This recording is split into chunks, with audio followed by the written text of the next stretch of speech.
So ngayon guys, iikot ko ang camera sa buong karagatan. Tara, samahan nyo ako. Ayan, kasi hapon na siya, medyo madilim na, pero makikita pa rin ninyo ang kagandahan ng mga puno. Ayan, diba?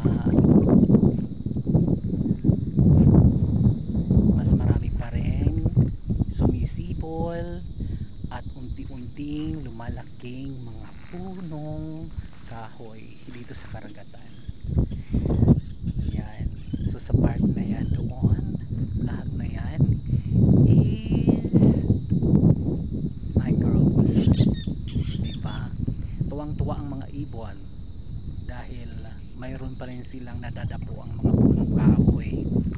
At syempre, ika nga sa kanta, yung mga bata ay mayroon pa rin aakyating punong kahoy. Katulad nito, kapag once pumunta dito sila sa binoldoseran, of course mag-i-enjoy sila sa pag-akyat ng mga malalaking punong kahoy. Lalo na ayun, kung pagmamasdan yun, napakaganda at sarap panuorin, sarap tingnan, diba? Ayan, don't forget to follow and share mga Rels Buddy. At syempre, ikwento nyo ang video nito sa inyong mga friends.